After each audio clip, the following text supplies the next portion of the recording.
একটি বিশেষ ঘোষণা। আজকের গল্পটি সম্পূর্ণ প্রাপ্ত মনস্কদের জন্য। গল্পে বর্ণিত চরিত্রাবলী এবং ঘটনাসমূহ পুরোপুরি কাল্পনিক, বাস্তবের সাথে এর কোনরূপ সম্পর্ক নেই।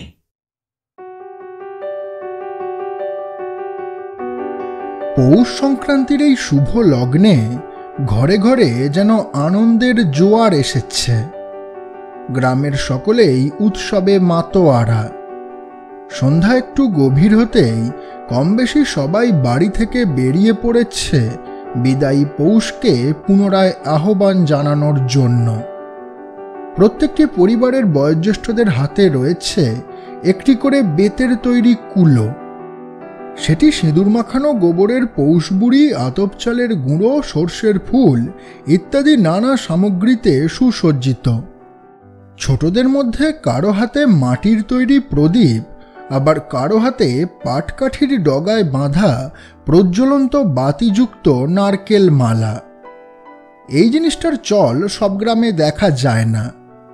একমাত্র প্রত্যন্ত এলাকাতেই সন্ধ্যা নামলে ভাঙা নারকেলের মালায় পাটকাঠি গুঁজে সেটিকে হাতল হিসাবে ব্যবহার করে মালার ভিতর মোমবাতি বসিয়ে অস্থাবর আলোক উৎস বানানো হয়। এই গ্রামেও কংক্রিটে মোড়া আধুনিক সভ্যতা তথা বিদ্যুতের খুঁটি এখনো এসে পৌঁছায়নি। শীতের রাতের এমন গ্রাম্য পরিবেশ বিন্দু বিন্দু হলদে আলো, উলুধ্বনি এবং শঙ্খনাদে মুখরিত হচ্ছে। গুনগুন স্বরে গ্রামবাসীরা পৌষকে ডাক দিচ্ছে। এসো পৌষ যেও না, জম্ম ছেড়ো না, সে কত কথা। বাড়ির বাইরে পৌষ ডাকা শেষ হলে ভিতরের আচার অনুষ্ঠান শুরু হবে। তারপরেই থাকবে জমিয়ে লুচি আর বেগুন ভাজা খাওয়ার প্রতিযোগিতা। তাই সকলের মনই বেশ উৎফুল্ল। অথচ কুষ্মাণ্ডের এতটুকু দাঁড়ানোর সময় নেই। গ্রামবাসীরা প্রদীপ, শঙ্খ এসব নিয়ে যা করছে করুক, সে এক মনে দ্রুত ছন্দে হেঁটে চলেছে। আগামীকাল সকালের মধ্যেই পাতালডাঙ্গা পৌঁছাতে হবে। শঙ্খিনী ঠাকুরুন বলেছিলেন মাঘী পূর্ণিমার 17 দিন আগে সপ্তাঙ্গ বশীকরণ সমাপ্ত করতে হয়। কাল মাঘ মাসের প্রথম দিন, তাই হাতে সময় বেশি নেই। ফুরফুরে বাতাস ইঙ্গিত দিচ্ছে শীত আরও বাড়বে। অবশ্য সেটাই স্বাভাবিক, কারণ কথায় বলে মাঘের শীতে মোষেরও শিং নড়ে। পাতালডাঙ্গা এখান থেকে বেশি দূর নয়। ওই যে দূরে জমির আল শেষ হয়েছে, যেখানটায় নারকেল আর তালগাছের জঙ্গল দেখতে পাচ্ছেন। আপনারা দেখতে না পেলেও নিরেট অন্ধকার সত্ত্বেও কুষ্মাণ্ড একেবারে সঠিক ঠাওর করতে পারছে। ওইখানেই রয়েছে কঙ্কা ঝিল। কঙ্কা ঝিল পেরিয়ে 2 ক্রোশ গেলেই পাতালডাঙ্গা। সেই গ্রামেই কানাকুন কাপালিকের বাস। কানাকুন কুষ্মাণ্ডের বাল্যকালের বন্ধু। একসাথেই তন্ত্রশিক্ষা সম্পন্ন করে একজন তান্ত্রিক আর অপরজন কাপালিক হওয়ার সিদ্ধান্ত নেয়। গত বছর পাতালডাঙ্গায় যে 3টে নরবলির খবর পাওয়া গেছিল, সেগুলো তো কানাকুনেরই কূটবুদ্ধি। কোন একটা সাধনায় তার 3টি নরশিশুর প্রয়োজন হয়ে পড়েছিল। তাদের বলি দিয়ে সে আরাধ্যা দেবীকে সন্তুষ্ট করতে চায়। এই দুঃসাহসিক কাজে কানাকুন আদৌ সফল হয়েছিল কিনা তা কুষ্মাণ্ড জানে না। তবে সে এটুকু জানে বলিগুলো কানাকুনি দিয়েছিল। কি বলছেন? কুষ্মাণ্ড জানল কি করে? আরে, গ্রামবাসীদের চোখে ধুলো দিয়ে 3টে শিশুকে তো কুষ্মাণ্ডই কানাকুনের কাছে নিয়ে এসেছিল। এসব ভাবতে ভাবতেই সে আপন মনে হেসে ওঠে। গ্রাম ছাড়িয়ে চষা জমির আলপথে পা বাড়ায়।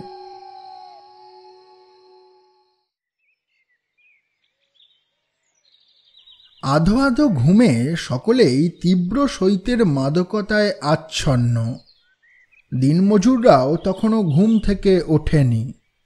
2-একটা পাখি ডাকছে বটে, তবে গাছপালায় যেন এখনো আঁধার লেগে আছে।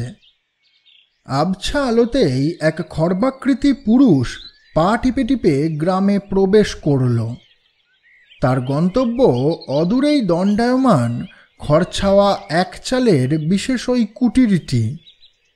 কুটিরের সামনে গিয়ে কাঠের দরজায় বার কতক টোকা দিয়ে ক্ষীণ স্বরে কুষ্মাণ্ড ডাক দিল, কানাকুন, এই কানাকুন, দরজা খোল, আমি এসেছি। চোখের নিমিষে কাঠের দরজা খুলে গেল। ভিতর থেকে বেরিয়ে এলো উজ্জ্বল গাত্রবর্ণের দীর্ঘকায় এক পুরুষ। তার মাথার চুল কোঁকড়ানো, কপালে তেল সিঁদুরের লম্বা এক তিলক, কোমরের ঊর্ধ্বাংশে বস্ত্রের চিহ্ন মাত্র নেই। তাই সহজেই দেখা যায় তার গলায় ঝুলছে লাল সুতো দিয়ে বাঁধা কয়েকটি মৃত পশুর হাড়। ইনি বোধহয় কানাকুন কাপালিক। কুষ্মাণ্ড বলে ওঠে, কানাকুন, বহুদিন পর এক প্রসাদ পেয়েছি, কিন্তু সেই প্রসাদ মহামূল্যবান। আমার একার পক্ষে তাকে আয়ত্তে আনা সম্ভব নয়, তাই আমি তোর কাছে এসেছি। আমাকে আমাকে সাহায্য কর, সাহায্য কর আমাকে। কানাকুন যেন কুষ্মাণ্ডের কোনো কথাই বুঝতে পারে না। তার চোখ বিস্ফারিত, বাম ভুরু বারবার কেঁপে উঠছে। সেই দেখেই বোধ করি কুষ্মাণ্ড বলে, ভয় পাস না, ভয় পাস না কানাকুন, আমি সব ব্যবস্থা করে এসেছি। তুই তাড়াতাড়ি এক গ্লাস জল নিয়ে আয়, তোকে প্রসাদের দর্শন করাবো। কানাকুন জল আনতে ঘরের দিকে পা বাড়িয়েছে, এমন সময় আবারও কুষ্মাণ্ডের কথা শোনা যায়, প্রসাদ দেখাচ্ছি বটে, কিন্তু কিন্তু ওদের লোভ দিবি না। সবার আগে আমি ভোগ করব, তারপর তোরা নিবি। কিছু কথা বুঝে কিছুটা না বুঝে কানাকুন কুঁজো থেকে এক গ্লাস জল এনে দেয়। গ্লাসটি হাতে নিয়ে কুষ্মাণ্ড গুনগুন স্বরে মন্ত্রোচ্চারণ শুরু করে। দেখতে দেখতে জলের উপরিভাগে ঈষৎ স্বচ্ছ একটি নারী মূর্তির অবয়ব ফুটে ওঠে। প্রতিচ্ছবিটি ক্রমশ গাঢ় হচ্ছে। একসময় মন্ত্র থামিয়ে কুষ্মাণ্ড বলে, দেখ দেখ, এই হলো প্রসাদ। তুই আমাকে সাহায্য করলে এই প্রসাদ ভোগের সুযোগ পাবি, তবে সেটা অবশ্যই আমার পরে। কানাকুন গ্লাসের ওপর ঝুঁকে পড়ে। সে দেখে জলস্তরে একটি দৃশ্যের বারবার পুনরাবৃত্তি হচ্ছে। একজন অপরূপ সুন্দরী মহিলা আলতো পায়ে এগিয়ে এসে মাথা হেঁট করে চাল সবজি 10টা টাকা মেঝেতে নামিয়ে দিচ্ছে। তার আলুথালু পোশাকে যেন দেহ যৌবন ফেটে বেরিয়ে আসছে। কানাকুনের চোখ নারীটির বিশেষ অঙ্গে নিবদ্ধ, তার মুখ দিয়ে লালা গড়াচ্ছে। সে আর নিজেকে সামলাতে পারে না। উচ্ছ্বসিত কণ্ঠে বলে ওঠে, তোমার পরে হলো ক্ষতি নেই দাদা, এক মাঘে শীত যায় না। একে একে আমার চাই। তোমাকে তোমাকে নমস্কার এমন প্রসাদ বিতরণের জন্য। এ প্রসাদ ভোগের জন্য কি করতে হবে বলো? কুষ্মাণ্ড গ্লাসের জল মাটিতে ফেলে দিয়ে উত্তর দেয়, বিশেষ কিছু নয়, তুই 5 জন তান্ত্রিককে জোগাড় কর, যারা যারা আমার কথা মতো কাজ করবে। আমি সপ্তাঙ্গ বশীকরণ সম্পন্ন করব। এ মাসের 2য় সপ্তাহে মাঘী পূর্ণিমা, তার মানে আমাদের হাতে এখনো দিন 10 আছে। যা করার এর মধ্যেই করতে হবে। কুষ্মাণ্ডের কথা শেষ হতেই কানাকুন মাথা চুলকে একটু ভাবে, তারপর বলে, এত কম সময়ে 5 জন তান্ত্রিক জোগাড় করা তো চাপ আছে দাদা। আমার চেনা জানা 3 জন রয়েছে, যারা এমন প্রসাদের নাম শুনলেই সম্মতি জানাবে। কিন্তু বাকি 2 জন কোথায় পাবো? কোন 3 জনের কথা বলছিস তুই? কেন, ওই প্রেতান্ম তান্ত্রিক আছে, তারপরে নিশাগম তান্ত্রিক আর যক্ষ বলি। অবশ্য যক্ষ বলি ঠিক তান্ত্রিক নয়, আমার মতো কাপালিক। সে কাপালিক হোক বা তান্ত্রিক, তাতে অসুবিধা নেই, কিন্তু কাজ আমার নির্দেশ মতো করতে হবে।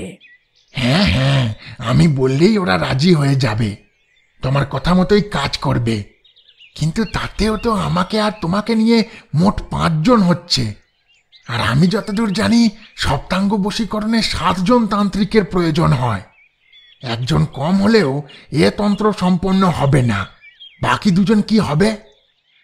কুষ্মাণ্ড কিছু সময় ধরে ঘোর চিন্তায় ডুবে থাকে, তারপর জবাব দেয়, শোন, কুসুম গ্রামের দিকে যে খোড়াটা থাকে, আর এই কদালি চণ্ডাল না কি রকম একটা নাম, ওকে ডেকে আনবি। আর তুই সোনারপুর যা, ওখানে চণ্ডী কঙ্কাল সাধক নামে এক মস্ত তান্ত্রিক থাকেন। তাকে গিয়ে আমার নাম করে বলবি খবর আছে, দরকার পড়লে প্রসাদের বিবরণ দিবি। কেমন? কানাকুন ঘাড় নাড়িয়ে সম্মতি জানায়। খালি ঘাড় নাড়ালে হবে না, কাজে করে দেখাতে হবে। যা, তুই এখন বেরিয়ে পড়।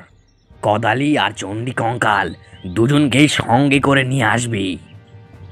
কানাকুন থতমত খেয়ে সেই ভোররাতেই বেরিয়ে পড়ে কুসুম গ্রামের উদ্দেশ্যে। কদালি চণ্ডাল প্রসাদের বিবরণ শোনা মাত্রই পাতালডাঙায় আসতে রাজি হয়ে যায়, কিন্তু সোনারপুর গিয়ে কানাকুনকে হতাশ হতে হয়। কুষ্মাণ্ডের নাম করে ভোগের বর্ণনা দিতেই চণ্ডীকঙ্কাল একেবারে খেঁকিয়ে ওঠেন। হেই কানাকুন, আমাকে লোক দেখাতে আসিস নি। আমি মা চণ্ডীর সাধক, অসীম শক্তি আমার লভ্য। কুষ্মাণ্ডকে গিয়ে বল ওসব নারীর প্রতি আমার কোনো মোহ নেই। আমি শুধু চাই লোকের উপকার করতে। তাদের উপকার করেই আমি সীমাহীন শক্তির সাধক হব। ধনা আর বিশু এই প্রক্রিয়ায় আমাকে সাহায্য করছে। সুড়ঙ্গ প্রস্তুত হতে আর বেশি দেরি নেই। তুই যা, পালা এখান থেকে। আমি যাব না, কোথাও যাব না আমি। কানাকুন আর কদালি চণ্ডাল ভয় পেয়ে উল্টো দিকে দৌড় দেয়। শোন, শুনে যা, দ্বিতীয়বার আমাকে লোক দেখানোর সাহস করিসনি। করলেই তোদের মৃত্যু অনিবার্য। আমি নিজ হাতে তোদের শেষ করব। আমার নামটা মনে রাখবি, চণ্ডী, চণ্ডী কঙ্কাল সাধক।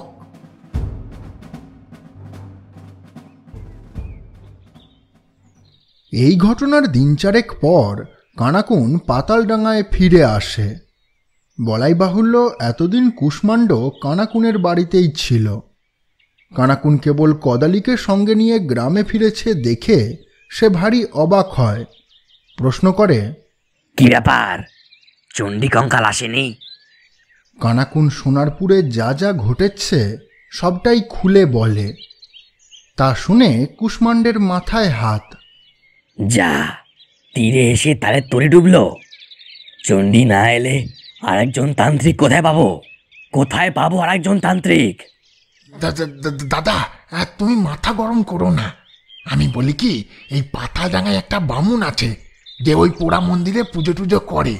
তা ওকে ধরে আনবো? বামুন মানে ওই কলা বেচা বামুন নাকি সিদ্ধ বামুন? না না, সিদ্ধ বামুন, সিদ্ধ বামুন। রোগা পাতলা চেহারা, পিঠটা কুঁজো, ভালো করে চলতেও পারে না। সবাই তাকে কুঁজি বামুন বলে ডাকে। বেশ, তাহলে তাকেই ধরে আন। তবে হ্যাঁ, এইটা লক্ষ্য রাখবি যেন সে আমাদের মতলবটা বুঝতে না পারে। হ্যাঁ হ্যাঁ, সে আর বলতে। এই বলে কানাকুন রওনা দেয়। এদিকে কদালিতান্ত্রিক তার যাবতীয় প্রশ্ন নিয়ে কুষ্মাণ্ডের সম্মুখে হাজির হয়। কুষ্মাণ্ড এক এক করে তার প্রত্যেকটি প্রশ্নের যথাযথ উত্তর দিতে থাকে। বিকেলের দিকে কানাকুন কুঁজিবামুনকে কুষ্মাণ্ডের সামনে হাজির করে। কুঁজিবামুন প্রথমটায় আসতে না চাইলেও কানাকুনের বলবান দেহের বিরুদ্ধে খুব একটা পেরে ওঠেনি। পোড়া মন্দিরের চাতাল থেকেই কানাকুন তাকে চ্যাংদোলা করে তুলে আনে। কুঁজিকে দেখে কুষ্মাণ্ডের মুখে হাসি ফুটে ওঠে। হ্যাঁ, হবে, একে দিয়ে কাজ হবে। এর কপালের রেখা বলছে এ তন্ত্রসিদ্ধ ব্রাহ্মণ। নিয়ে আয়, ওকে এদিকে নিয়ে আয়। কুষ্মাণ্ডের কথা মতো কানাকুন হিড় হিড় করে টানতে টানতে কুঁজিকে বারান্দার দিকে নিয়ে যায়। কুঁজিবামুন ভয়ার্ত স্বরে চিঁচি করে বলে ওঠে, আমাকে ছেড়ে দাও, আমি কিছু জানি নে। আমি রোজকার মতোই মন্দিরে পুজো করছিলাম, এই এই লম্বা লোকটা আমাকে জোর করে ধরে আনলে। কুষ্মাণ্ড খপ করে কুঁজিবামুনের ঘাড়টি চেপে ধরে, তারপর তাকে টান দিয়ে নিজের মুখের কাছে নিয়ে এসে ধীর স্বরে বলে ওঠে, যা হচ্ছে তা তোর ভালোর জন্যই হচ্ছে। তোর কোনো ভয় নেই, তোর সাথে এই কুষ্মাণ্ড তান্ত্রিক আছে। তুই শুধু আমার কথা মতো কাজ করবি, কেমন? কুঁজিবামুন ভয়ার্ত ভঙ্গিতে সম্মতিসূচক ঘাড় নাড়ায়। বেশ কানাকুন, তোর বাকি বন্ধুরা কখন আসবে? আগে প্রেতান্মুখে খবর দিয়ে এসেছি, কাল বিকালেই ও যক্ষবলি আর নিশাগমকে সঙ্গে করে পাতালডাঙ্গায় উপস্থিত হবে। ততক্ষণ অবধি তুমি যদি চাও তাহলে আমাকে সপ্তাঙ্গ বশীকরণের নিয়মকানুনগুলো একটু শিখিয়ে দিতে পারো। ঠিক বলেছিস। চ, তোর বাড়ির পিছনে ওই ফাঁকা মাঠটাতেই মণ্ডপ বানাবো, ওখানেই বশীকরণ সম্পন্ন করতে হবে। তুই চ আমার সাথে, তোকে সব শিখিয়ে দিচ্ছি। কদালিচণ্ডাল ও কুঁজিবামুনকে বাড়িতেই থাকতে বলে কুষ্মাণ্ড কানাকুনের সহিত বেরিয়ে যায়। তার বাড়ির পিছনে কিছুটা জমি সারা বছর ফাঁকাই পড়ে থাকে। নুড়ি পাথরের আধিক্যে সে জমি চাষের অযোগ্য। সেখানে পৌঁছে কুষ্মাণ্ড আঙুলের পাপ গুনে গুনে কিছু একটা মাপ নেয়। তারপর কানাকুনকে একটা শাবলের ব্যবস্থা করতে বলে। যতক্ষণে সে শাবল নিয়ে হাজির হয় ততক্ষণে কুষ্মাণ্ড মাঠের মাঝখানে সিঁদুর দিয়ে বিশালাকার এক বৃত্ত কেটেছে। কানাকুন বোঝে কুষ্মাণ্ডের ঝুলিতে বশীকরণের সকল উপকরণ মজুত রয়েছে। সে দেখে কুষ্মাণ্ড বৃত্তের ভিতর 3টি রেখা কেটে বৃত্তটিকে সমান 6 ভাগে ভাগ করলে।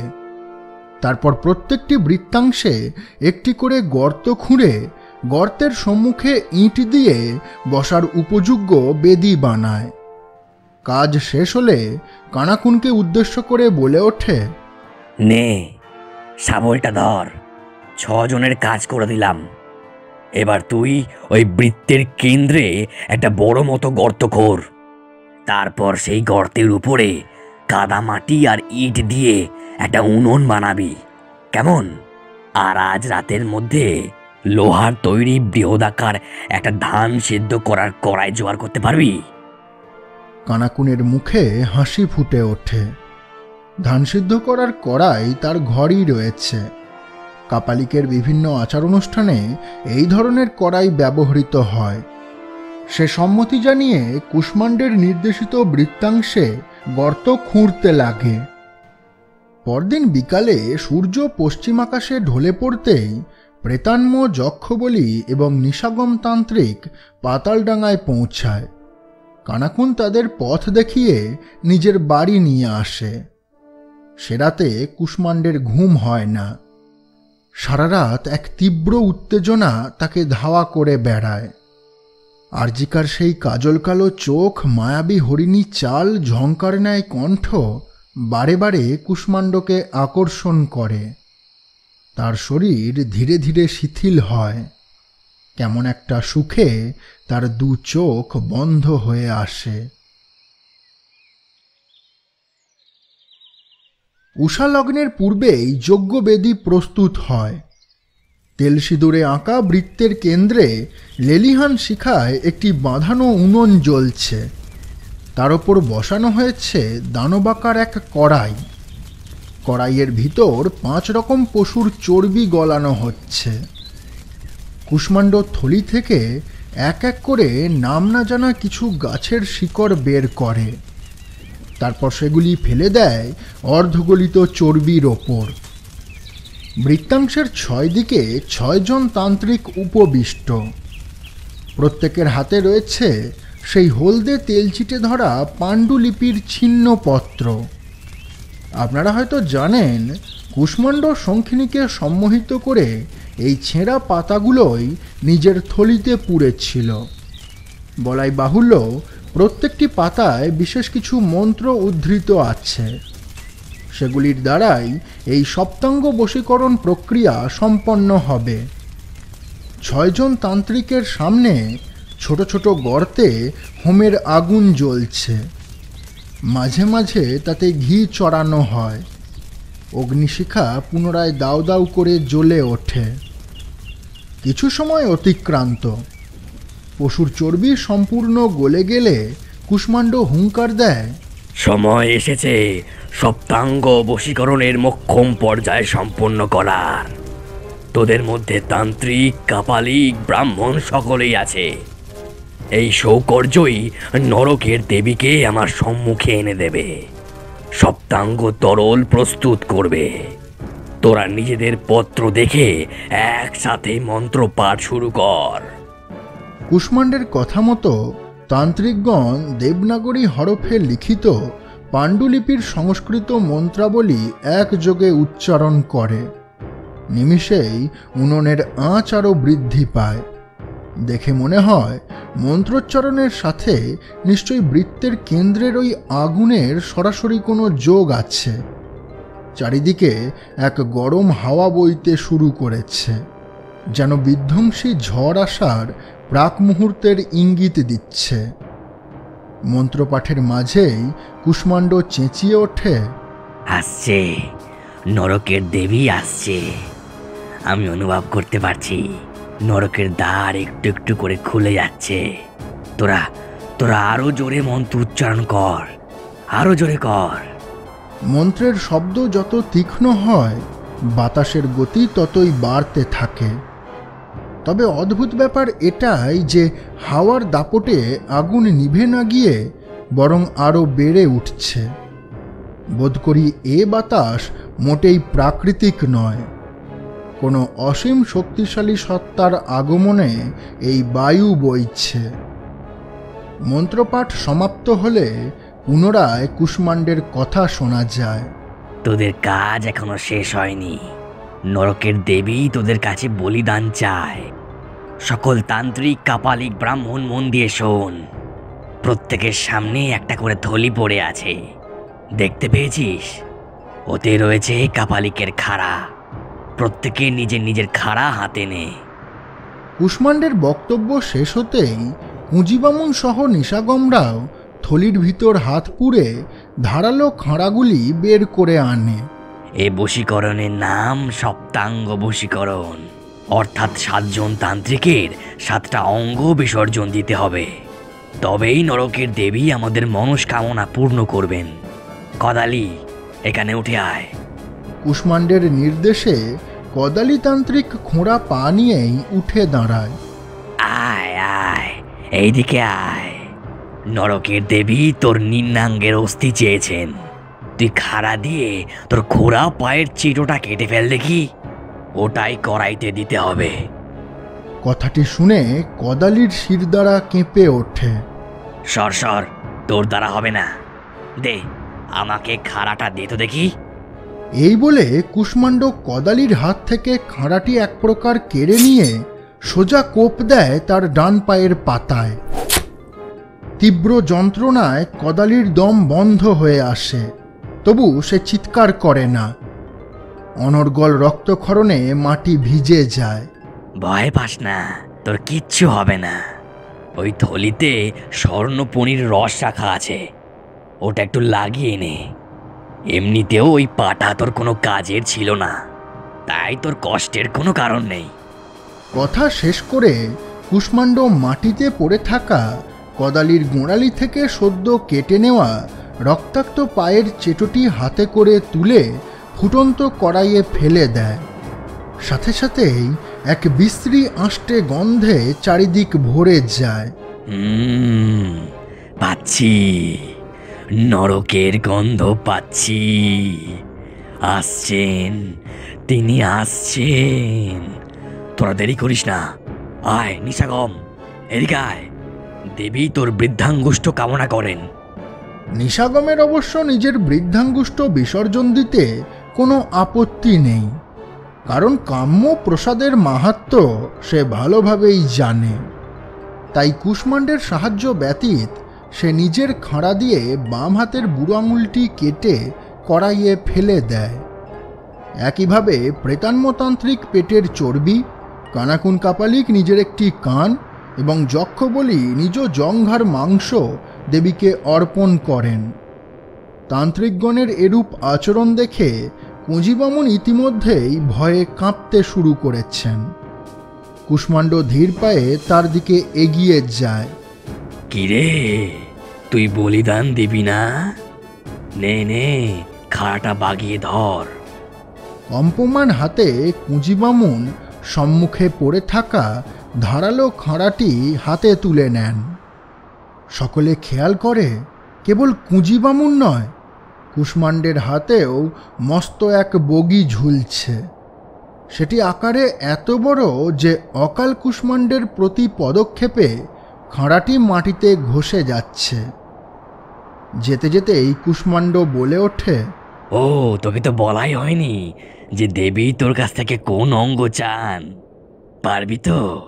বলিদান দিতে পারবি তো? ব্রাহ্মণ কুঁজি ভয়ার্ত চিঁচি স্বরে জিজ্ঞেস করে, কি বলিদান দিতে হবে আমাকে? হ্যাঁ, কুষ্মাণ্ড কুঁজির মাথায় হাত বোলাতে লেগেছে। দেবী তোর থেকে বেশি কিছু চান না, কেবল কেবল তোর মেরুদণ্ড চান। তীব্র হুঙ্কার ছেড়ে কুষ্মাণ্ড খাঁড়ার এক কোপে কুঁজি ব্রাহ্মণের মাথা কেটে দুটুকরো করে দেয়। ফিনকি দিয়ে উষ্ণ রক্ত তার মুখে ছিটকে লাগে। এক হাতে মুখ মুছতে মুছতেই সে ঈষৎ ক্ষীণ স্বরে বলে ওঠে, গলাটাই কাটতে পারতাম, কিন্তু তাতে মেরুদণ্ড কেটে যাবার ভয় ছিল, তাই মাথায় কোপ মারতে হলো। কানাকুন, তোর খাড়াটা এদিকে নিয়ে আয়। এই কুজো বামুনটার দেহ ছিঁড়ে ওর মেরুদণ্ডটা বের করতে হবে। কুষ্মাণ্ডের কর্মকাণ্ড দেখে বাকি তান্ত্রিকদেরও হাঁটু কাঁপতে শুরু করেছে। কানাকুন কোনো রকমে কুঁজি ব্রাহ্মণের রক্তাক্ত মৃতদেহের পানে এগিয়ে যায়। তার পেট চিঁড়ে ফালা ফালা করার আগে সে অকাল কুষ্মাণ্ডকে জিজ্ঞেস করে, দাদা, যদি তোমার মেরুদণ্ডই লাগতো তাহলে চণ্ডী কঙ্কালকে নিয়ে এলে তুমি তাকেও কি হত্যা করতে? কুষ্মাণ্ডের মুখে এক ধরনের বাঁকা হাসি দেখা যায়।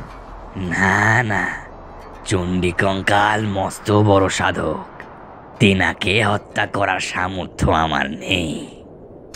তাহলে তাহলে যদি চণ্ডী কঙ্কাল আসতেন তবে তুমি কাকে হত্যা করে মেরুদণ্ড নিতে? কেন? তখন আমি তোর মেরুদণ্ড নিতাম। তোকে হত্যা করে ঠিক এইভাবেই কেটে কুচি কুচি করতাম। পারতিস না? এই মহাপ্রসাদের জন্য এইটুকু বলিদান দিতে পারতিস না? আরে তুই আমার ছোট ভাইয়ের মতন, দাদার হাতে পঞ্চত্ব প্রাপ্তি হতো তোর। এমন সৌভাগ্য কজনের হয়?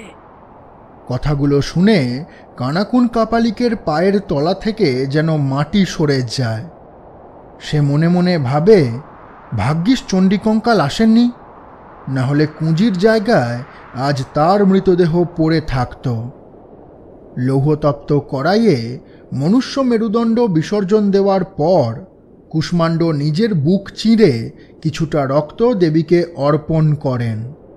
নিমিষেই সপ্তাঙ্গ বশীকরণের প্রত্যেকটি পর্যায় সম্পন্ন হয়ে যায়। বায়ুর গতিবেগ এখন পূর্বের তুলনায় দ্বিগুণ। লাল সিঁদুর কণাগুলি ধীরে ধীরে রং বদলাচ্ছে। কড়াইয়ের তরল ক্রমশ গাঢ় রূপ ধারণ করছে। কুষ্মাণ্ড মহানন্দে চিৎকার করে ওঠে, তৈরি, সপ্তাঙ্গ তরল তৈরি। নরকের দেবী নিজের হাতে এই তরল প্রস্তুত করেছেন। কানাকুন, দেরি করিস না। তোর বাড়ির কুলঙ্গিতে আমি একটা 10 ধাতুর পাত্র রেখেছি, সেটা নিয়ে আয়। অন্য ধাতুর পাত্রে এই তরল রাখলে সেই পাত্রই গলে যাবে। তাড়াতাড়ি নিয়ে আয় সেই পাত্রটা। কানাকুন বাড়ির দিকে দৌড় দেয়। নিশাগণ, তুই পঞ্চপাণ্ডব সমীরণ সাধনায় সিদ্ধ না? নিশাগণতান্ত্রিক সম্মতিসূচক উত্তর দেন। তা শুনে কুষ্মাণ্ড বলে, বেশ, তাহলে তুই শহরে পা দেওয়া মাত্রই গোটা শহরের বাতাসে মাদকতা ছড়িয়ে দিবি, বিশেষ করে ওই বাড়ির আশেপাশে, যাতে চিৎকার চেঁচামেচির শব্দ বাইরে কেউ শুনতে না পায়। কথা শেষ হতে না হতেই কানাকুন 10 ধাতুর পাত্র হাতে হাজির হয়। হ্যাঁ, এই পাত্রটার কথাই বলছিলাম। দে, ওটা আমাকে দে। কানাকুন কাপালিক দ্রুত পাত্রটি হস্তান্তর করে। আর শোন, তুই কয়েক বোতল অম্লরাজের ব্যবস্থা কর। ওদের বাড়ির কাঠের দরজার সামনে একটা লোহার ফটক আছে, ওটাকে ভাঙতে হবে। হ্যাঁ, লোহার ফটক ভাঙবে? তা কেউ দেখতে পাবে না? না না, কেউ কিছু দেখতেও পাবে না আর টেরও পাবে না। এই নিশাগম সেই ব্যবস্থা করবে। তুই শুধু মনে রাখ, ফটক ভেঙে পড়তেই তুই দৌড়ে গিয়ে মেয়েটাকে জাপটে ধরবি। তারপর আমি ওর মুখ টিপে ধরে এই তরল ওর গলায় ঢালবো। সপ্তাঙ্গ তরল শিকারের পেটে না গেলে এই বশীকরণ সফল হবে না, বুঝলি? আরজিকাকে জাপটে ধরার কথা শুনে কানাকুনের মুখ দিয়ে আবারও লালা ঝরতে থাকে।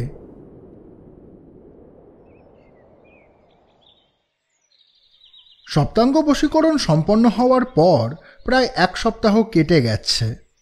মাঘ মাসের শুরুতেও বৃষ্টি রেহাই দেয়নি। আজও সকাল থেকেই আকাশের মুখ গোমড়া। শিয়ালদা স্টেশনের মাথায় কালচে মেঘ জমেছে।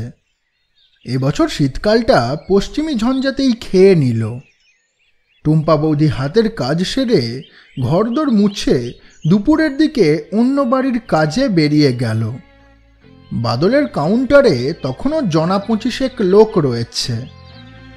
এদিকে রমনাবাগান কলোনিতে এক মিহি আষ্টে গন্ধময় বাতাস খেলা করছে। টুম্পা বৌদি চলে যাওয়ার পর আরজিকা দুপুরের খাবার নিয়ে সবে বসেছে, এমন সময় বাড়ির কলিং বেলটা বেজে উঠল। ঠিক যেন অবশ্যম্ভাবী বিপদের জানান দিল। দরজা খুলতেই আরজিকার চোখে পড়ে 6 জন পুরুষ লোলুপ দৃষ্টিতে তার পানি এগিয়ে আসছে। তাদের মধ্যে একজনকে সে চেনে। এ সেই ভিক্ষু যাকে তার স্বামী মুখে থুতু দিয়েছিল। আরজিকা দ্রুত হাতে দরজাটি বন্ধ করে দিতে চায়, কিন্তু পারে না, কারণ অকাল কুষ্মাণ্ড ইতিমধ্যেই লোহার গেটে অ্যাসিডের বোতল ছুঁড়তে লেগেছে।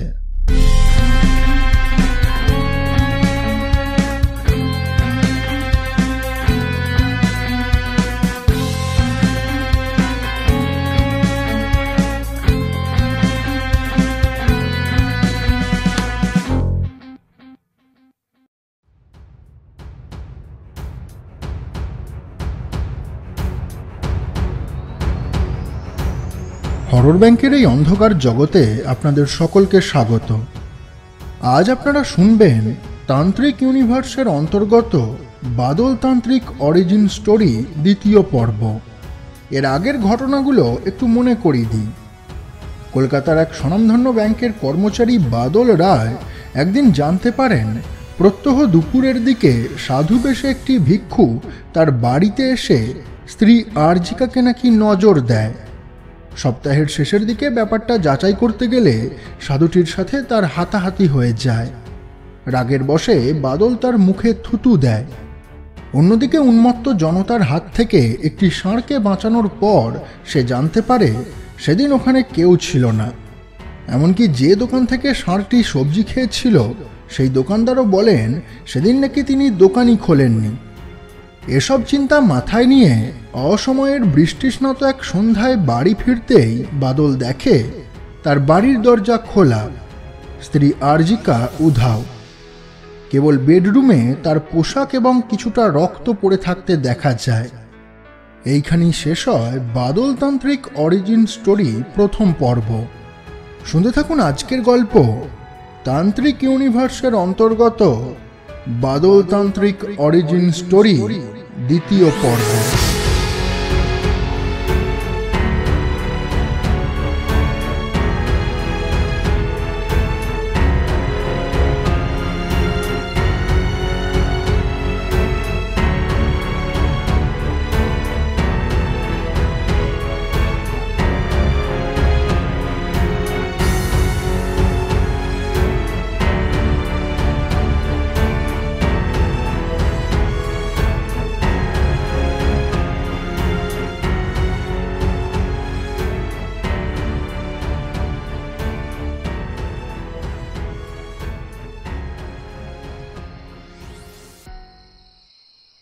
অফিসার বিনয় সামন্ত যখন রমনা বাগান কলোনিতে পৌঁছালেন তখন সন্ধ্যা গড়িয়ে রাত নেমেছে।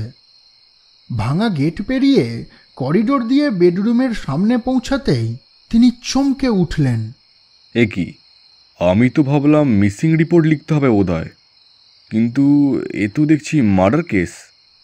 বাদল মেঝের এক কোণে বসে ডুকরে ডুকরে কাঁদছে। কি ব্যাপার বাদলবাবু, আপনি ফোনে বললেন স্ত্রীকে খুঁজে পাচ্ছেন না, বাড়িতে কিছু একটা হয়েছে, কিন্তু এখানে তো রক্তারক্তি ব্যাপার। বিনয়বাবুর প্রশ্নে বাদল কোনো উত্তর দেয় না। টেবিল থেকে একটা মিনারেল জলের বোতল বাদলের পানে এগিয়ে দিয়ে অফিসারবাবু আবার বলে ওঠেন, বাদলবাবু, নিজেকে শক্ত করুন, এভাবে ভেঙে পড়বেন না। এ তো সবে শুরু, আপনাকে এখন অনেক চড়াই উত্তরের মধ্যে দিয়ে যেতে হবে। আসলে সন্দেহের ঊর্ধ্বে কেউ নয়, আর আমাদের যা কাজ তাতে আপনাকেও ছেড়ে কথা বলতে পারি না। বেডরুমটা দেখে এটুকু বুঝতে পারছি ফরেন্সিক ডিপার্টমেন্টকে খবর দিতেই হবে, নয়তো পরে আবার আমার উপরই চাপ পড়বে। বিনয় সামন্ত হাতের ইশারায় একজন কনস্টেবলকে কিছু একটা বুঝিয়ে দেন। পরমুহূর্তেই সে বাড়ি থেকে বেরিয়ে যায়।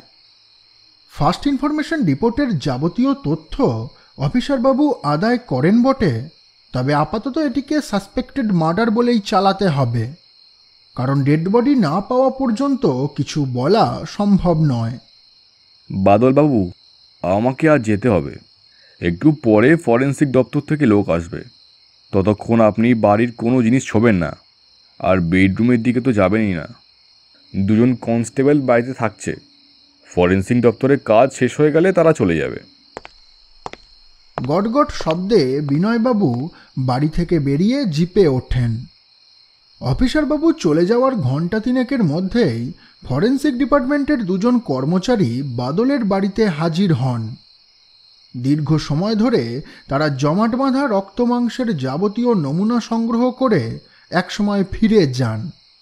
এদিকে বাদল জানতেও পারে না তার বাড়ির সামনে রাস্তার উল্টো দিকে সাদামাটা পোশাকে পুলিশের এক লোক আড়ি পেতেছে। ভোর রাতের দিকে হঠাৎ বাদলের ঘুম ভেঙে যায়।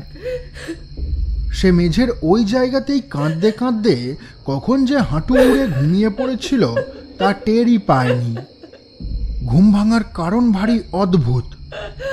তার বাড়ির অন্ধকার ওই করিডোর থেকে মহিলার কান্না ভেসে আসছে। কান্নার স্বর ভারী পরিচিত। সে কোনো রকমে উঠে শব্দের উৎস লক্ষ্য করে এগিয়ে যায়।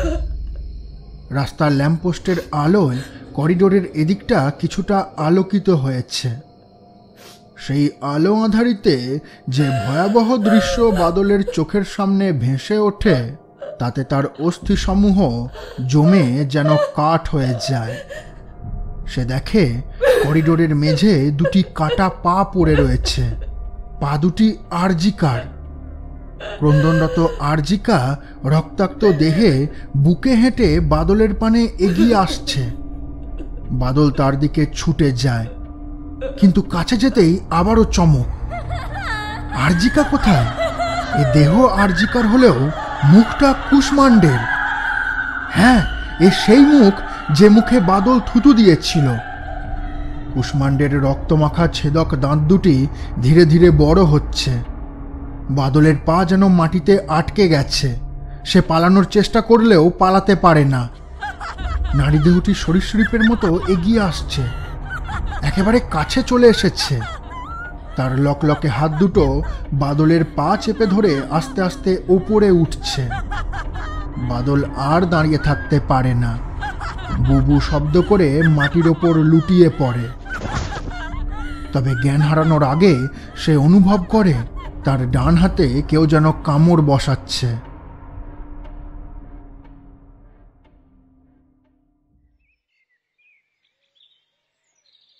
পাখির কলকাকলি কানে যেতেই বাদল ধর্মর করে উঠে বসে। গতকাল রাতে করিডোরের যেখানটায় সে অজ্ঞান হয়ে পড়ে গেছিল এখনও ঠিক সেখানটাতেই সে বসে আছে। তার ডান হাত দিয়ে রক্ত গড়াচ্ছে। দাঁতের ছাপ দেখে বোঝা যায় কেউ যেন জায়গাটায় কামড় দিয়েছে। তবে কি গতকাল রাতের সব ঘটনাই সত্য? কিন্তু তাই যদি হয় তবে ওই নরপিশাচ কেবল হাতটুকুতে কামড়ে দিয়ে ছেড়ে দিয়েছে কেন? এসব প্রশ্নের কোনো উত্তর সে খুঁজে পায় না। এদিকে সকাল পর্যন্ত দাঁড়িয়ে থেকেও পুলিশের গুপ্তচর বাদলের বাড়িতে সন্দেহজনক কিছু দেখতে পায়নি, তাই সে অনেক আগেই থানায় ফিরে গেছে। বিনয় সামন্ত পাড়ার সকলকেই জিজ্ঞাসাবাদ করেছেন, কিন্তু অদ্ভুত ব্যাপার এই যে কেউ কিছুই জানে না। কেবল দু একজন কাজের মাসি টুম্পাকে দুপুরের দিকে বাড়ি থেকে বেরোতে দেখেছিল। আরজিকার খবর শুনে টুম্পা বৌদিও শয্যা নিয়েছেন।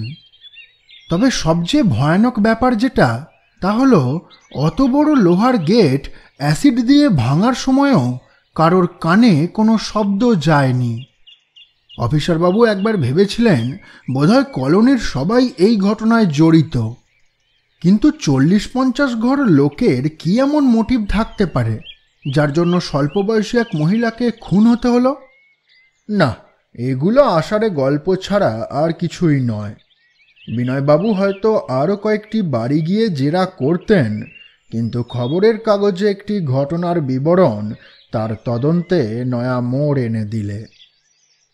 দুপুরের দিকে উস্কো খুস্কো চুল, কালচে কোটরে ঢোকা চোখ এবং পাংশু বদন নিয়ে বাদল থানায় এসে হাজিরা দিল। অফিসার বিনয়বাবু তখন সবে লাঞ্চ খেয়ে একটু জিরোচ্ছেন। বাদলকে দেখা মাত্রই তিনি হাঁক দিলেন, আরে বাদলবাবু, আসুন আসুন, এদিকে আসুন, এখানে এসে চেয়ারটা বসুন। অফিসারের কথায় বাদলের যেন কোনো হুঁশ নেই। সে মন্ত্রমুগ্ধের মতো সম্মুখের চেয়ারে বসে পড়ে। বাদলবাবু, কথাটা ঠিক কিভাবে বলবো বুঝতে পারছি না, কিন্তু তাও বলছি, আপনার মা বাবার সাথে কথা হয়েছে? বাদল প্রথমটায় খানিক অবাক হয়, তারপর অসম্মতিসূচক ঘাড় নাড়ে। বুঝতে পেরেছিলাম, দাঁড়ান খবরের কাগজটা দেখাই। এই বলে তিনি টেবিলে পড়ে থাকা আহা কি আনন্দ পত্রিকাটি বাদলের পানে এগিয়ে দেন, বলে ওঠেন, এই যে এটা আজকের খবরের কাগজ। এই বাদিকের কলমে লাল কালি দিয়ে যে জায়গাটুকু গোল করা আছে ওটা পড়ুন। বাদল অত গুরুত্ব দেয় না, আনমনে শিরোনামটির ওপর চোখ বোলায়। সাথে সাথেই তার ভুরু কুঁচকে যায়, হাত পা থরথর করে কাঁপতে থাকে। কালো কালির মোটা হরফে কয়েকটি শব্দ জলজল করছে। লেখা আছে, গড়িয়ায় বয়স্ক দম্পতির অস্বাভাবিক মৃত্যু। নিম্নে ঘটনার বিবরণ মোটামুটি এই রকম। আজ সকালে সন্টু ঘোষ প্রতিদিনের মতোই অনিলবাবুর বাড়িতে দুধ দিতে যায়, কিন্তু মিনিট 15 ডাকাডাকির পরেও যখন কেউ দরজা খোলে না, তখন তার সন্দেহ গভীর হয়। পাড়া প্রতিবেশী জড়ো হয়ে সদর দরজা ভেঙে বাড়িতে ঢুকতেই দেখে দুটি পৃথক বেডরুমে স্বামী স্ত্রী উভয়ের মৃতদেহই সিলিং ফ্যান থেকে ঝুলছে। পুলিশের অনুমান তীব্র একাকিত্বে দম্পতি গলায় দড়ি দিয়ে আত্মহত্যা করেছেন। খবরটি পড়ে বাদলের কাঁপুনি যেন আরো খানিকটা বেড়ে যায়। চাপা কষ্টে তার বুকটা যেন ফেটে যাচ্ছে। বিন্দু বিন্দু লবণাক্ত জল খবরের কাগজটিকে ভিজিয়ে দিচ্ছে। বাদলবাবু, নিজেকে সামলান। আমার মনে হয় কেউ আপনার ক্ষতি করার চেষ্টা করছে। আপনার বাবা মা আত্মহত্যা করেছে ঠিকই, কিন্তু সেটা আদেও আত্মহত্যা কিনা তা খতিয়ে দেখতে হবে। আমি যতটা ভাবতে পারছি তাতে এইটুকু বলতে পারি, আপনার স্ত্রীর খুন হওয়া আর আপনার মা বাবার গলায় দড়ি দেওয়া, এই দুটোর মধ্যে কোনো না কোনো সম্পর্ক তো আছেই। অবশ্য ফরেন্সিক রিপোর্ট না আসা পর্যন্ত আপনার বেডরুমে পড়ে থাকা রক্ত মাংসটা যে কার তাও বলতে পারি না। তবে আমার অনুমান ওটা আপনার স্ত্রী আরজিকারী, এবং আমার ধারণা আপনার স্ত্রী আর বেঁচে নেই। তাই আপনি একটু ভেবে বলুন দেখি, আপনি কি কাউকে সন্দেহ করেন? বাদলের কানে ইতিমধ্যেই কুষ্মান্ডের সেই কথাগুলো বাজতে লেগেছে। বেশ, আমি চলে যাচ্ছি, কিন্তু এর পরিণাম খুব খারাপ হবে। তুই আমাকে মেরেছিস, আমার গায়ে থুতু দিয়েছিস, এই সব কিছুর শাস্তি তুই পাবি। সে গত কয়েকদিনে যা যা ঘটেছে সবটাই অফিসার বাবুকে খুলে বলে। বিনয় সামন্ত অ্যাজ এ স্টেটমেন্ট গোটাটাই লিখে নেন। তার মানে আপনি বলতে চাইছেন এই সাধুরূপী ভিক্ষুই দলের পান্ডা? বেশ, আপনি এখন আসতে পারেন। আর হ্যাঁ, আপনি যেন আবার এখন গড়িয়ে পালিয়ে যাবেন না, তাহলে কিন্তু সব সন্দেহ আপনার উপর গিয়েই পড়বে। বাদল যেন কোকিয়ে ওঠে।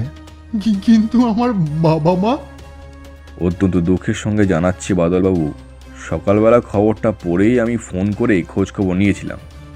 পাড়া প্রতিবেশীদের মতে সম্পত্তির লোভ কিংবা সাংসারিক ঝামেলায় আপনি নিজের মা বাবাকে খুন করেছেন, কারণ তারা আপনার স্ত্রীকে পছন্দ করতেন না। আর এও জানতে পেরেছি যে ওনারা নাকি আপনাকে ত্যায্যপুত্র করে সব টাকা পয়সা অনাথ আশ্রমে দান করার কথা ভাবছিলেন। সুতরাং আপনার একটা মোটিভ পাওয়া যাচ্ছে। আপনার শ্বশুর শাশুড়িও আপনাকেই দায়ী করেছে। তাছাড়া আপনার মা বাবার ডেড বডি অনেক আগেই পোস্টমর্টমের জন্য চলে গেছে। বোধহয় মর্গ থেকেই ডিরেক্ট দাহ করা হবে। আপনার জন্য কেউ অপেক্ষা করবে না, কারণ মেন সাসপেক্ট আপনি। সকালেই হয়তো আপনাকে অ্যারেস্ট করতাম, কিন্তু আপনার স্ত্রীর ব্যাপারটা আমাকে ভাবিয়েছে। আর তাছাড়া আপনার মা বাবার পোস্টমর্টেম রিপোর্টটা হাতে না পাওয়া পর্যন্ত পাকাপাকিভাবে কিছু বলা যাচ্ছে না। তাই গড়িয়া থানা থেকে আমাকে অর্ডার দেওয়া হয়েছে আপনাকে চোখে চোখে রাখার জন্য। অন্যদিকে আপনার স্ত্রীর ব্যাপারটা তো রয়েছেই, কাজেই বুঝতেই পারছেন আমার ওপর কত চাপ। সেই জন্যই আমার একান্ত অনুরোধ, যাই হয়ে যাক, দয়া করে আপনি এখন যেন শহরের বাইরে যাবেন না। পারলে সব সময় বাড়িতেই থাকুন, কারণ এই ধরুন আপনাকে আমি এখন গড়িয়া যাওয়ার জন্য অনুমতি দিয়ে দিলাম, আর আপনি গড়িয়া না গিয়ে অন্য কোথাও পালিয়ে গেলেন, তখন তো সব দোষ আমার হবে। তাই আবারও অত্যন্ত দুঃখের সঙ্গে জানাচ্ছি, এই মুহূর্তে আপনি হয়তো আপনার মা বাবার মরা মুখটাও দেখতে পাবেন না। পোস্টমর্টেম রিপোর্টটা এলে হয়তো কিছু ব্যবস্থা করা যেতে পারে। যাগে, এখন আপনি আসুন, কাল দুপুরে না হয় আরেকবার থানায় এসে খোঁজ খবর নিয়ে যাবেন। বাদল অফিসার বাবুর কথায় সম্মতি জানিয়ে ফুঁপিয়ে ফুঁপিয়ে কাঁদতে কাঁদতে থানা থেকে বেরিয়ে আসে। চারিদিকের পরিবেশ কত অচেনা লাগছে তার। আশেপাশে রাস্তায় ঘাটে কত লোকজন, কিন্তু কেউ তার পরিচিত নয়। এ জগতে তার আপন বলে আর কেউ বেঁচে নেই।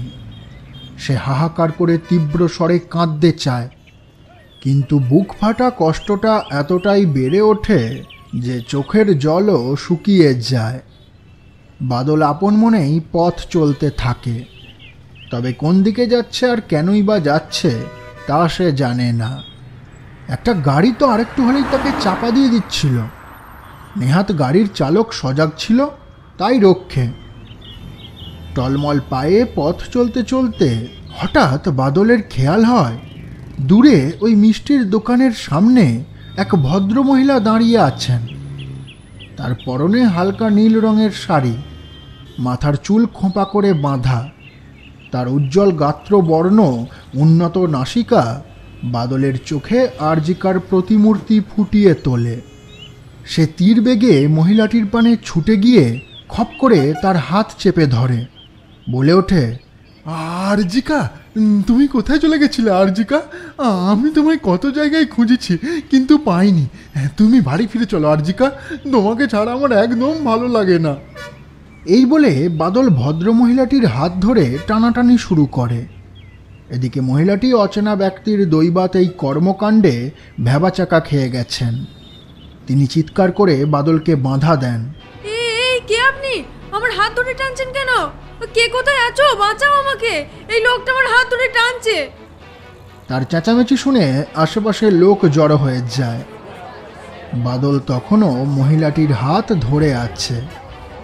নিমিষেই জনতার ভিড় থেকে কেউ একজন বলে ওঠে, মার সালাকে মার, মেয়েদের হাত ধরে টানাটানি করছে সালা, মার মার, মেরে কুটি দে খালকেটাকে। পর মুহূর্তেই বাদলের মুখ বেঁকে যায় সজোর এক ঘুষির আঘাতে। সে মাটির ওপর লুটিয়ে পড়তেই কিল চর লাথির বন্যা বয়ে যায়। কেউ কেউ মারতে মারতেই তার মুখে থুতু দেয়। বেধড়ক মারধরের মাঝেও বাদল শুনতে পায় সেই পরিচিত কণ্ঠস্বর, লোকে তোকে মারবে, তোর মুখে থুতু দেবে। আর তখন তখন আমি হাসবো। তোর চোখের সামনে সব কিছু শেষ হয়ে যাবে, তুই কিচ্ছু করতে পারবি না। বারংবার লাথির আঘাতে তার নাক দিয়ে রক্তক্ষরণ শুরু হয়। তীব্র যন্ত্রণায় একসময় সে জ্ঞান হারায়। বাদলের যখন জ্ঞান ফিরল তখন সে নিজের বিছানায় শুয়ে আছে। তার পায়ের কাছে বসে রয়েছে আব্দুল চাচা। বলাই বাহুল্য, মারমুখী জনতার হাত থেকে আব্দুল চাচাই বাদলকে বাঁচিয়ে নিয়ে আসে, নয়তো গণপিটুনিতে আজ তার মৃত্যু অনিবার্য ছিল। আব্দুল চাচা নিজের জায়গা ছেড়ে উঠে এসে বাদলের মাথায় হাত বোলাতে বোলাতে বলেন, তোমার কি মাথা খারাপ হয়ে গেছে বাদল? তুমি রাস্তায় যে মেয়েকে নীল ছাইতে দেখছো তাকে নিজের বউ ভাবছো? নেহাত আমি হই হট্টগোল শুনে ঠিক সময় ওখানে পৌঁছেছিলাম, নয়তো ওরা তোমাকে পিটিয়ে মেরে ফেলতো। যাকগে, আর কখনো এরকম করো না। আমি তোমার ডাইনিং টেবিলে গরম ভাত আর কিছু নিরামিষ তরকারি রেখে যাচ্ছি। আমার বিবি নিজে হাতে বানিয়েছে, সময় হলে উঠে খেয়ে নিও। আর কাল যদি পারো তাহলে একবার হাসপাতালে যেও, তোমার শরীরে অনেক জায়গায় চোট লেগেছে। সেরকম হলে না হয় আমি তোমাকে নিয়ে যাব। এখন আমি চলি, হ্যাঁ, আমার বাড়িতে আবার খালা এসেছে। কথা শেষ করে আব্দুল চাচা বাদলের বাড়ি থেকে বেরিয়ে যান। সারাদিনের যন্ত্রণাদায়ক মুহূর্তগুলো মনে করে বাদল আবার কাঁদতে থাকে। কাঁদতে কাঁদতেই একসময় সে ঘুমিয়ে পড়ে।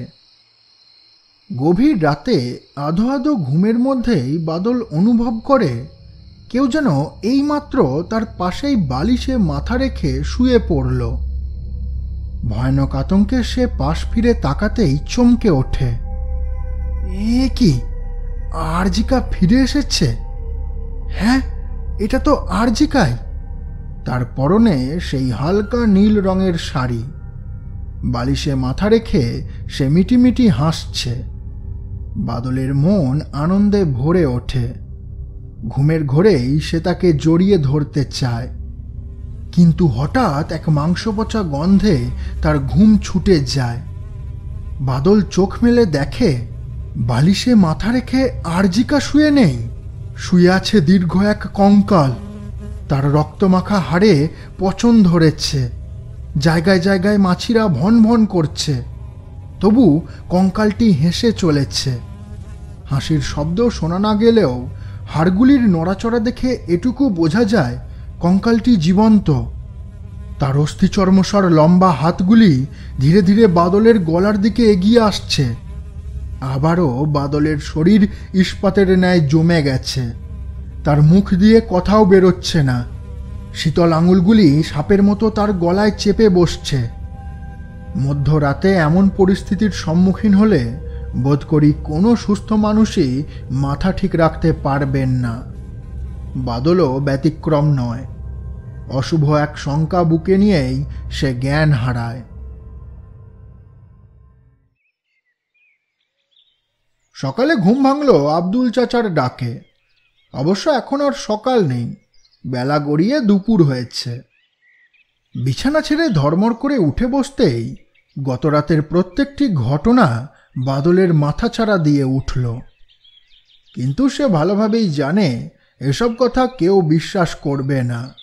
সবাই ভাববে স্ত্রীর শোকে ব্যাংকারবাবু বোধহয় পাগল হয়ে গেছেন। চোখ মুখ না ধুয়েই বাদল বাড়ি থেকে বেরিয়ে পড়ে। তার চেহারা দেখেই বোঝা যায় গত কয়েকদিন তার নাওয়া খাওয়া ঘুচে গেছে। ব্যাংকের চাকরিটাও চলে যাওয়ার মতো অবস্থা। তবে ওসবে তার ভ্রুক্ষেপ নেই। বিনয়বাবু বলেছিলেন আজ দুপুরের দিকে একবার থানায় গিয়ে খোঁজ খবর নিতে। কেবল এই কথাটি তার মাথায় ঘুরছে। থানার সামনে পৌঁছাতেই সে ভারী অবাক হয়। থানার মূল ফটকের গোড়াতেই রাস্তার ওপর কয়েকশো মানুষ জড়ো হয়ে চিৎকার চেঁচামেচি করছে। তাদের মধ্যে কারো কারো হাতে বিশালাকার প্ল্যাকার্ড, তাতে আবার কী সব লেখা। বাদল কিছুই বুঝতে পারে না। সে ভিড় ঠেলে কোনো রকমে থানায় প্রবেশ করে। ভিতরে তো আর এক কাণ্ড। বিনয়বাবু করিডোরের এ প্রান্ত থেকে ও প্রান্ত ছুটোছুটি করছেন। মাঝে মাঝে গলা ফাটিয়ে ডাক ছাড়ছেন। মনীষ, লালবাজার একবার খবর দাও তো, বলো এখানে দাঙ্গা শুরু হওয়ার মতো পরিস্থিতি হয়েছে, ওনারা যেন অ্যালার্ট থাকেন। বাদল গুটি গুটি পায়ে এগিয়ে গিয়ে আগের দিনের সেই চেয়ারটাতেই বসে পড়ে। ও, আপনি এসেছেন? আপনাকেই দরকার ছিল। দেখছেন তো বাইরের কি অবস্থা। অবশ্যই এতে আপনার কোনো দোষ নেই। বাদল জিজ্ঞাসু দৃষ্টিতে বিনয়বাবুর পানে তাকিয়ে থাকে। আরে বুঝলেন না, গতকাল আপনি যে স্টেটমেন্টটা দিয়েছিলেন যে সাধুর বেশে একজন ভিক্ষুক আপনার স্ত্রীকে কিডন্যাপ করেছে, ওই স্টেটমেন্টটাই যা করে হোক থানা থেকে লিক হয়েছে, আর তাই এত বিক্ষোভ। বাদলের মাথায় যেন কোনো কথাই ঢোকে না। কিন্তু চিন্তা করবেন না, এতে আপনার কোনো দোষ নেই। আপনি যদি সাধু বেশে ভিক্ষু না বলে মৌলবীর ছদ্মবেশে ভিক্ষু বলতেন, তাহলেও একই ঘটনাই ঘটত। কেবল ওই যে বিক্ষোভকারীদের দেখছেন, ওদের পোশাকগুলো শুধু পাল্টে যেত। আসলে এরা একটা ক্রিমিনালকে কখনো ক্রিমিনাল হিসেবে দেখতে চায় না। ক্রিমিনালটা কোন ধর্মের, কোন জাতির, এইসব তারা আগে বিচার করে। কিন্তু ওদের মাথায় এটা ঢোকে না যে একজন ক্রিমিনাল হলে তার জ্ঞাতি গোষ্ঠীর সবাইকে ক্রিমিনাল বলা সেটা রীতিমতো নোংরামো। অবশ্য আমরা যারা শিক্ষিত তারা সকলেই এটা বুঝি, কিন্তু আমাদের বাড়িতে তো বউ বাচ্চা আছে, তাই যুগের সঙ্গে তাল মিলিয়ে চলতে হয়। এতটা বলে বিনয়বাবু থামলেন। আলতো চুমুকে ঢকঢক করে এক গ্লাস জল খেয়ে তিনি আবারও বলে ওঠেন,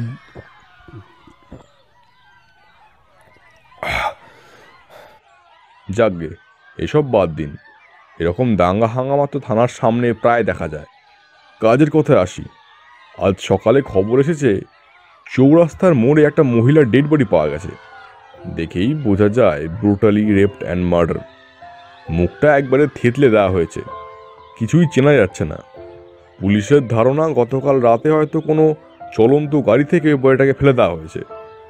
কিন্তু সমস্যা হলো ওই জায়গায় কোনো সিসিটিভি নেই, তাই আমাদের তদন্তে ভারী অসুবিধা হচ্ছে। তা আপনি আমার সঙ্গে একবার এখন মর্গে চলুন তো দেখি। আপনি যদি দেহটাকে শনাক্ত করতে পারেন তাহলে অর্ধেক কেস তো ওখানেই সলভ হয়ে যাবে।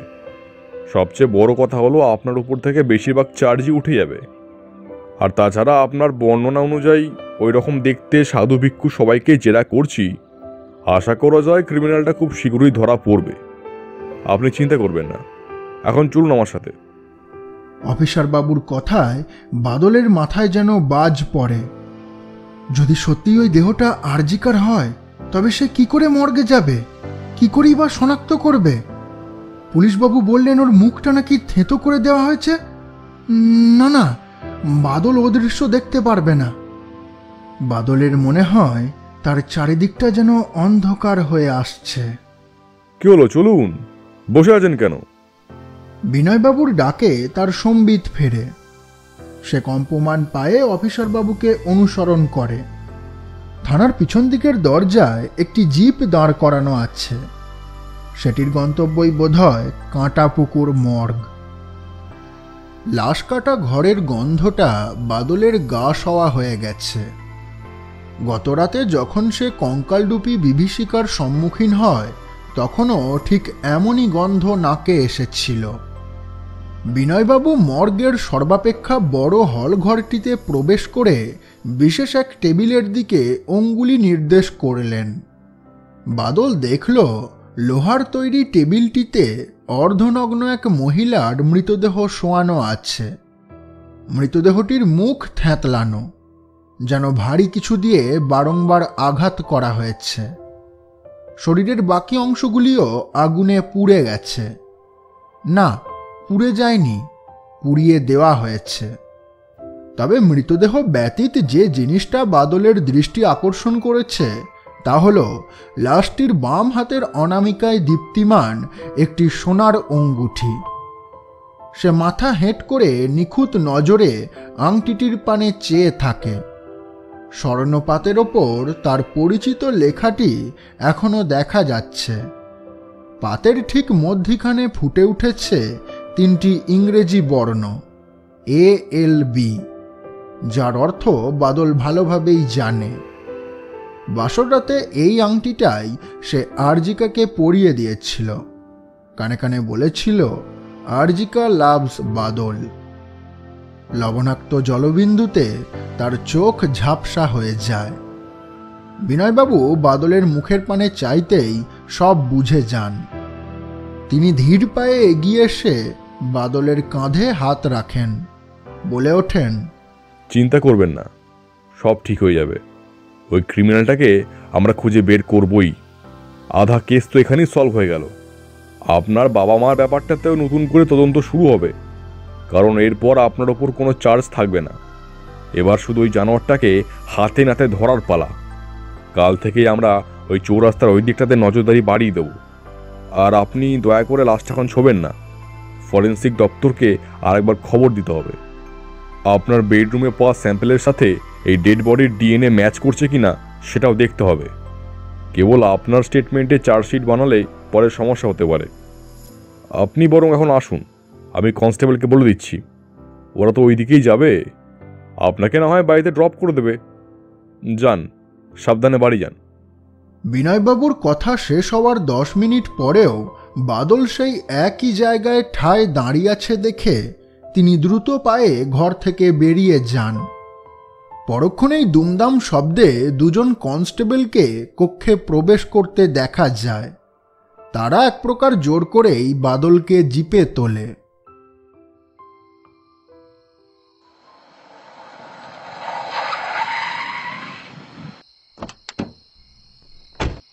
শিয়ালদা স্টেশনের সামনে জ্যাম থাকায় পুলিশের জিপ যতক্ষণে রমনাবাগান কলোনিতে পৌঁছালো ততক্ষণে পাখিরা বাসায় ফিরে গেছে।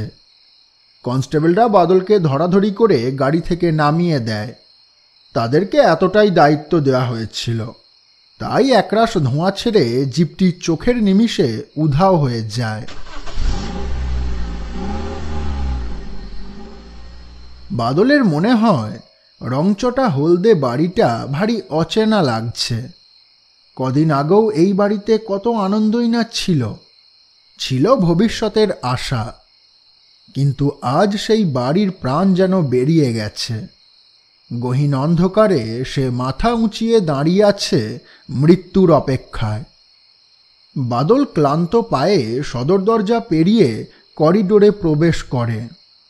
এই সেই অভিশপ্ত করিডোর যেখানে প্রথম রাতে সে আরজিকার কাটাগলা রক্তাক্ত দেহ দেখতে পেয়েছিল। করিডোরের ভিতরটা এখন নিরেট অন্ধকার, কেমন একটা পচা আঁশটে গন্ধে পরিপূর্ণ। পরিচিত বাড়িতেও দুপা এগোতে বাদলের ভয় করে। সে কোনো রকমে দেওয়াল হাতড়ে সুইচ বোর্ডটি নাগালে পেতেই ডাইনিংয়ের আলোগুলি জ্বালিয়ে দেয়। এক আদিম অনুভূতি তাকে চেপে ধরেছে। স্নান করা তো দূর, শেষ কবে বাথরুম গেছিল তাও বাদলের মনে পড়ে না। শরীর থেকে অ্যামোনিয়ার মতো এক ঝাঁঝালো গন্ধ বেরোচ্ছে। সে ডাইনিং পেরিয়ে বাথরুমের দিকে পা বাড়িয়েছে, এমন সময় অদ্ভুত এক ঠক ঠক শব্দ তার কানে আসে।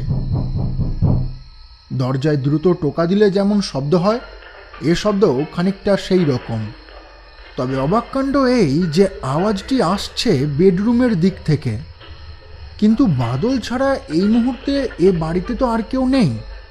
তাহলে কি বাদল আসার আগেই কেউ বাড়িতে ঢুকেছে? না, সে কি করে হয়? সদর দরজা বাইরে থেকে তালাবন্ধ ছিল। তাছাড়া চোর ছ্যাঁচর হলে সে আওয়াজ করবে কেন? 7-5 না ভেবেই বাদল ভয়ার্ত ভঙ্গিতে টেবিল থেকে ক্ষুরোধার ফল কাটা ছুরিটি হাতে তুলে নেয়। তারপর পা টিপে টিপে বেডরুমের দিকে এগোতে থাকে। শব্দটা আরও ভালোভাবে কানে আসছে। কেউ যেন তীব্র আতঙ্কে ঘরের ভিতর থেকে দরজায় টোকা দিচ্ছে সেটি খোলার জন্য। দরজাটি বাইরে থেকে বন্ধ। বাদল ডান হাতে ছুরিটি বাগিয়ে ধরে অন্য হাতে দরজার লক খুলতে উদ্যত হয়। গোল চাকতিটি ঘুরিয়ে কাঠের পাল্লা একটু ফাঁক করতেই ভিতর থেকে সজোর এক টানে দরজাটি খুলে যায়।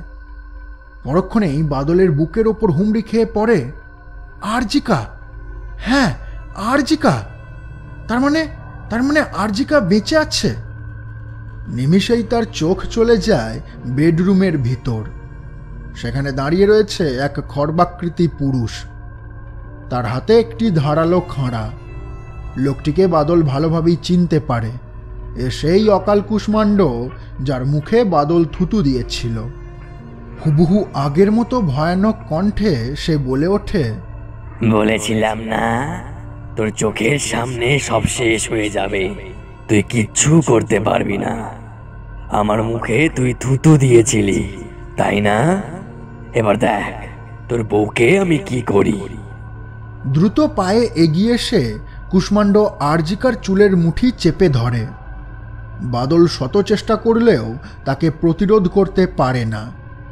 তার পা ঠিক আগের মতোই জমে গেছে, হাত দুটোও ধীরে ধীরে অসাড় হয়ে যাচ্ছে।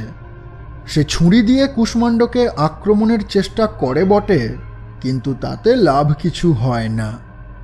কুষ্মাণ্ড ততক্ষণে আরজিকাকে নিজের কাছে টেনে নিয়েছে। বাদল করুণ স্বরে আর্তনাদ করে ওঠে, ছেড়ে দে, ছেড়ে দে ওকে, ওকে ওকে ছেড়ে দে, আমি তোকে শেষ করে দেবো, ছেড়ে দে, ছেড়ে দে ওকে। তুচ্ছা নারী, তুই আমার না হলে তোকে কারো হতে দেব না। তুই তুই শুধু আমার, না, শুধু ছেড়ে দে, আমার। না। তীক্ষ্ণ হুঙ্কার দিয়ে কুষ্মাণ্ড খাঁড়ার এক কোপে আরজিকার ধর থেকে মাথাটি আলাদা করে দেয়। গোটা ঘর টাটকা রক্তে ভেসে যায়। দৃশ্য দেখে বাদল কোকিয়ে ওঠে, ভগবান, কি পাপ করেছিলাম আমি, যার সাজা তুমি আমায় দিচ্ছ। আমার চোখের সামনে সব শেষ হয়ে গেল, সব সব শেষ হয়ে গেল। জানি তুমি নেই, তুমি কোনোদিন ছিলে না, মানুষ তোমাকে বিশ্বাস করে, কিন্তু তুমি তার প্রতিদান দাও না, দিতে পারো না, কারণ তুমি কেবল এক মাটির তৈরি বোবা মূর্তি। কিছু করার ক্ষমতা তোমার নেই। আজ আজ তুমি থাকলে অন্যায় হতে দিতে না আমার আমার আরজিকাকে এভাবে। বেশ, তুমি যখন কিছু করবে না, যা করার আমাকেই করতে হবে। হ্যাঁ, আমাকেই করতে হবে। সে হাতের ছুরিটা নিজের গলায় চেপে ধরে, কিন্তু টানতে পারে না, কারণ তার হাত আটকে গেছে। কার যেন একটা নীল মুষ্টি তার কবজি চেপে ধরেছে। বাদল মাথা তুলে দেখে ষাঁড়ের মালিক সেদিনের সাধুটি তার সামনে দাঁড়িয়ে রয়েছেন। তিনি সুমধুর কণ্ঠে সম্ভাষণ করেন, উঠে দাঁড়াও বাদল, তোমার প্রশ্নের উত্তর আমার কাছে আছে। বাদল মন্ত্রমুগ্ধের মতো উঠে দাঁড়ায়। তার চারিদিকটা এক নীলচে আলোয় আলোকিত। তোমার চোখের সামনে যা যা ঘটল তা সত্যও নয়, আবার মিথ্যাও নয়। যখন তোমাকে আমি প্রথম দেখেছিলাম তখনই বুঝেছিলাম এমনই কিছু একটা হতে চলেছে।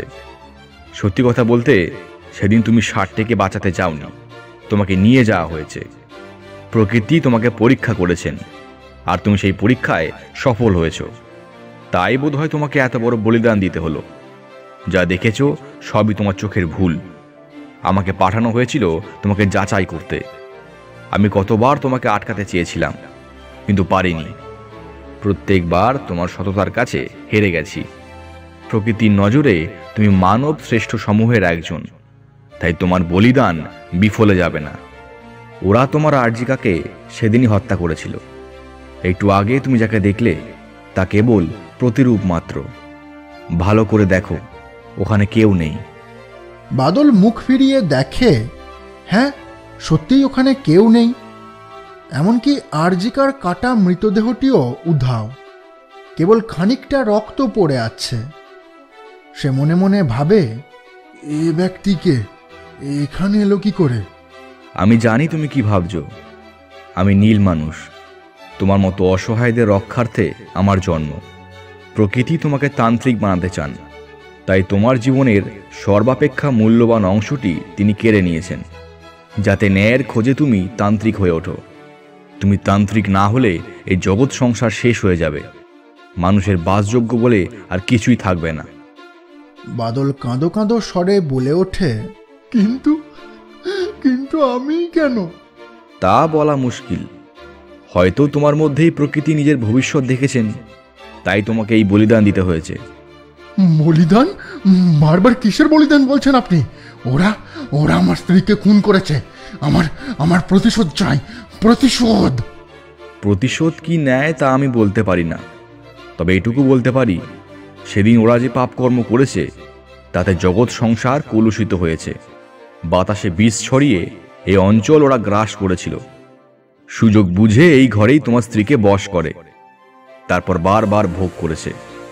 প্রতিবার হত্যা করে পুনরায় জন্ম দিয়েছে, কিন্তু তাতেও ওদের লোভ মেটেনি। এখনো সেই পবিত্র আত্মা ওদের হাতেই বন্দী। এমন কুকর্মে লিপ্ত কাউকেই প্রকৃতি নিজের সন্তান বলে মনে করেন না। তাই ওটা তোমার প্রতিশোধ নাকি ন্যায় তা আমি জানি না। বাদল দাঁতে দাঁত চিপে ক্রুদ্ধ স্বরে প্রশ্ন করে, তার মানে আপনি সব জানতেন, তবু আমার আরজিকাকে বাঁচানোর চেষ্টা করেননি? নিয়তির লেখন কেউ খণ্ডাতে পারে না বাদল, আর আমি তো এই জগৎ সংসারের নিমিত্ত মাত্র। এই যে মানুষের চোখে রাতে চৌরাস্তায় ওরা তোমার বউয়ের নির্যাতিত একটা প্রতিমূর্তি ফেলে এলো, সম্মোহন প্রক্রিয়া কাজে লাগিয়ে তোমার মা বাবাকে হত্যা করলো, আমি কি আটকাতে পারলাম? প্রতি রাতে তোমাকে যে ওরা বিভিন্ন রূপে ভয় দেখাচ্ছিল, সেটাও কি থামাতে পেরেছিলাম? না, পারিনি। কারণ প্রকৃতি আমায় দায়িত্ব দিয়েছেন তোমাকে রক্ষা করার জন্য। সেই কারণেই বোধহয় অভিশপ্ত রাতে ওরা যতবার তোমাকে হত্যার চেষ্টা করেছে, ততবার আমি বাধা দিতে সক্ষম হয়েছি। বাদল বোঝে মানুষটির কথা যদি সত্যি হয়, তবে সেই করিডোরের বিভীষিকা, আরজিকারূপী কঙ্কাল সবই বাদলকে হত্যার এক পরিকল্পনা। নেহাত এই মানুষটা তার পাশে ছিল, তাই প্রতিবার সে বেঁচে গেছে। শোনো বাদল, পাপকর্মে লিপ্ত হয়ে ওরা নিজের তান্ত্রিক তকমা হারিয়েছে। প্রকৃতিও ওদের আর সমর্থন করেন না। তাই তোমার উদ্দেশ্য চরিতার্থ হলে জগৎগুরুর মুখ পুড়বে না। তুমি তোমার স্ত্রীর আত্মাকে ওই পাপীগুলোর হাত থেকে মুক্ত করবে, এটাই নিয়তির লিখন। কিন্তু তার জন্য আমি যেমনটা বলবো তোমাকে ঠিক তেমনটাই করতে হবে। কথাগুলো শুনে বাদল হাত জোড় করে হাঁটু ভেঙে বসে পড়ে।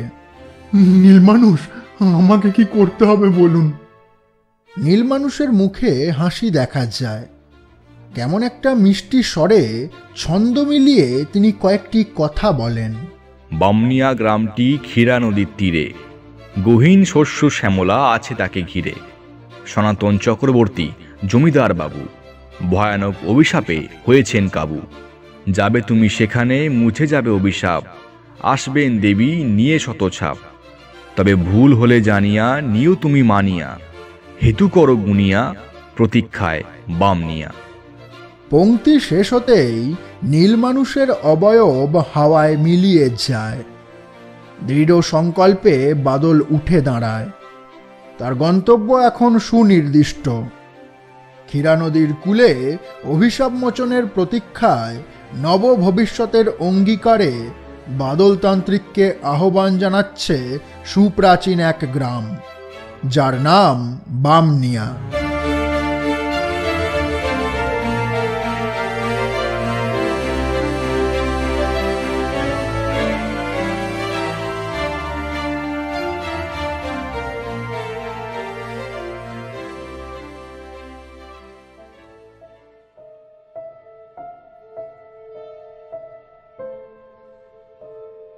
শুনছিলেন আজকের গল্প তান্ত্রিক ইউনিভার্সের অন্তর্গত বাদলতান্ত্রিক অরিজিন স্টোরি দ্বিতীয় পর্ব।